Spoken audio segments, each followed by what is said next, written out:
Well, kesihatan mental ini, to have good kesihatan mental adalah keadaan di mana an individual dapat menyedari potensinya. Boleh berdaya tindak tahap stres, boleh bekerja dengan produktif dan menyumbang kepada masyarakat. That's what it means to have good mental health. Tetapi masalah kesihatan mental pula adalah apabila seorang individu itu mengalami gangguan emosi ataupun perasaan yang membolehkan the ordinary function of his life tidak mencapai tahap yang optimum. So when we see yang ada kehilangan keluarga, bencana ataupun krisis seperti pandemik COVID-19, the reasons for bad mental health is multidimensional. Many, it's not just one. Dan kalau kita tengok kepada situasi pandemik ini, turut menyumbang kepada masalah kesihatan mental seperti stres, kemurungan serta kegelisahan ataupun anxiety.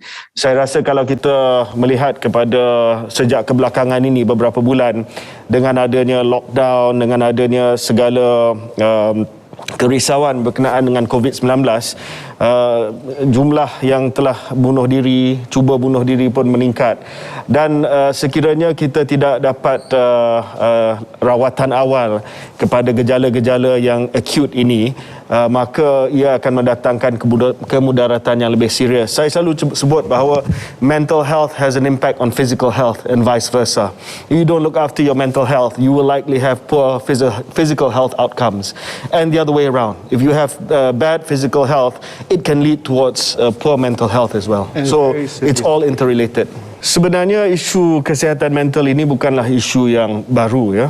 Kalau kita tengok the National Health and Mobility Survey from 2019, kemurungan di kalangan individu berumur 16 tahun ke atas adalah hampir 500,000 individu. Dan mereka ini have depression. Jadi ini bukan angka yang kecil, and this is understated. I believe it's understated. I believe more people have depression than apa yang dilihat dalam National Health and Mobility Survey kita. Right? I don't think it's accurately recorded. Lebih-lebih lagi dalam pandemik COVID-19 ini menyebabkan ancaman kesihatan, kehilangan orang tersayang, socio-economic problems, and this compounds. Ini melipat gandakan stres dan juga anxiety yang dihadapi oleh masyarakat kita, dan ini telah meningkatkan tekanan emosi, kebimbangan, and I'm sure depression figures are understated right now. Walaupun begitu, kita telah menubuhkan satu talian bantuan sokongan psikososial dengan kerjasama Mercy Malaysia. So we have this talian ini yang diwujudkan bagi memberi sokongan emosi kepada mereka yang memerlukan, bukan hanya kepada staf Kementerian Kesihatan yang berdepan dengan tekanan mental dan sebagainya, tapi untuk rakyat. Kita juga ada talian kasih di bawah Kementerian Pembangunan Wanita, Keluarga dan Masyarakat, talian KSK Care oleh JAKIM, dan pelbagai lagi perkhidmatan yang disediakan oleh NGO. Dan kita melihat daripada semua jumlah panggilan, saya minta data, lebih kurang 80% pemanggil memerlukan sokongan emosi dan psikososial yang berterusan. Tetapi saya harap call center ni semua dapat mempamerkan care of service yang lebih baik lah. The service levels are very different based on the numbers. When you're talking to someone that's undergoing it, sure. I've called some of the numbers. Some of the numbers give good service, some of the numbers less so. So I think we need to improve on that. All right. I think there are banyak isu di sini lah yang kita kena unpack.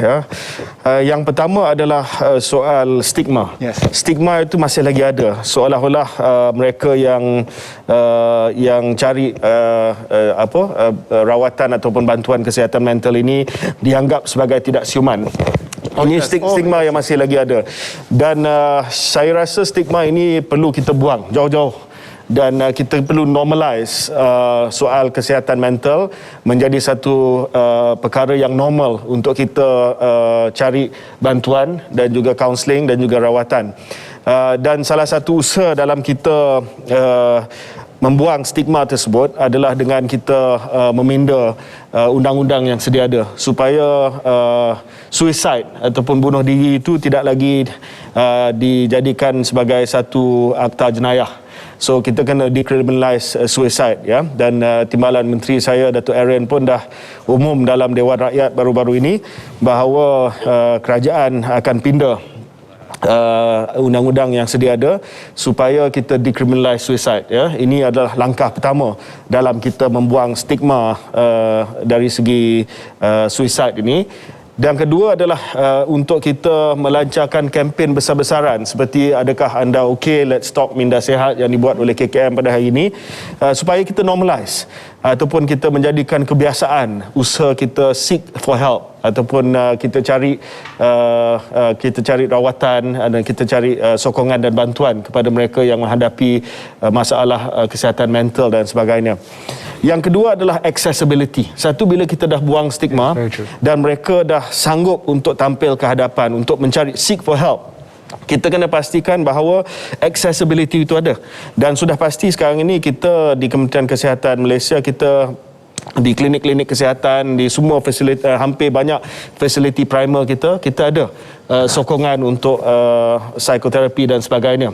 Namun demikian, kita harus memastikan bahawa akses itu ditingkatkan supaya tidak ada sesiapa yang ketinggalan. Anybody who needs mental health help can receive that mental health help without difficulty. We have the infrastructure in place in our klinik kesihatan, in our mentari centers, but we need more investment there. That's perfect news to know. Kita akan melancarkan plan strategik kesihatan mental 2020-2025. This is our strategic plan dan polisi jangka masa panjang KKM bagi meningkatkan akses dan kualiti kepada perkhidmatan kesihatan mental negara. Ini yang saya sebutkan tadi, bukan hanya stigma tapi soal meningkatkan akses kepada perkhidmatan kesihatan. Seperti yang kita tahu, isu-isu berkaitan masalah kesihatan mental juga berpunca daripada faktor-faktor sosial. Justru plan ini menekankan juga kolaborasi interagensi dan peranan mereka dalam pelaksanaan agenda kesihatan mental negara. Saya bagi contoh, ya. Kalau kita melihat sekarang ini, dia bukan soal hanya kesihatan mental diri kita, tapi punca dia, the root cause of it. Some of it is socio-economic. Jadi kalau kita tidak ada interagency pendekatan untuk melihat bagaimana kita dapat selesaikan masalah yang menjadi punca kepada isu kesihatan mental, maka kita tidak akan ada satu respons yang bersepadu. Dan kita juga telah akan melancarkan agenda Nasional Malaysia Sihat dalam tempoh masa yang terdekat, dan ini juga menyokong pelan pemulihan negara daripada COVID-19, dan sebahagian daripada agenda ini adalah untuk menjadikan rakyat Malaysia sihat sejahtera, bukan hanya dari segi fizikal tetapi juga dari segi kesejahteraan kesihatan mental kita. So I mean, in other words, I suppose we have the dasar, we have the policy, we have the promotion, but as with anything else, it's always the execution. It's always the execution, it's always the investment that we need to put in place.